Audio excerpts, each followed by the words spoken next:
I'm Kristy Vieira, and this is my edition of Seneca Someone. Today my someone is Professor Fred Duval, who teaches audio and recording production here at Seneca College. Thanks for joining us, Fred. So Fred, I had you in first semester, and you have a really deep-rooted passion for music. You show that a lot in your teachings.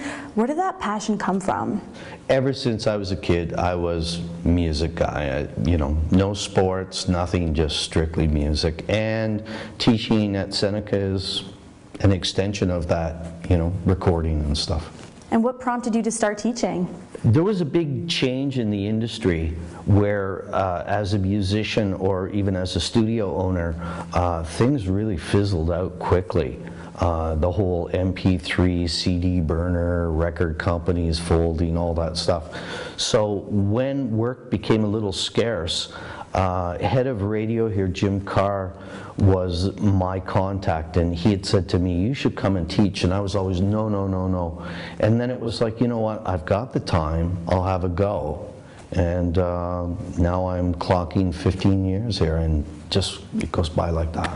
Now you've been here for 15 years. Do you think this is a permanent gig for you, or do you see yourself branching out somewhere else later on? No, I'm going to continue teaching because it doesn't take up that much time that when I leave here, I don't do nothing. Like when I leave here, right away I'm recording or playing or whatever. So it's still just like many years ago. It's just a circle of performing or recording, and so no, I'll stay with Seneca as long as they have me. And what are some of the side projects that you have going on? Well, I've worked with some bands in the industry. One band in particular that's making a comeback is a band called the Killer Dwarfs. And I just finished up a record with them that was started in 1993. We call it the Lost Album. So that's out there now, that's happening. I've played with so many different artists, backed them up, and nothing I could brag about as far as being top rock star thing, And I mean, I always thought I was going to be a rock star. Well, I kind of lost out on that one, but.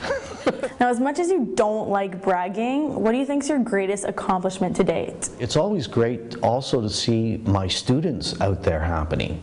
So I've seen them on TV, I hear them on the radio. It makes me think like, hey, I didn't do too bad in helping them out. And then they had it in them with the education and the push to go after their dreams. And it's like, great, because that's what it's about. That's amazing. Now let's talk about you here as a professor. You have a really good reputation of having an uplifting spirit, and that's a really good characteristic. Do you owe that side of you to someone or something in your life, maybe even music? I'm not from Teachers College, and I don't do, things a certain way.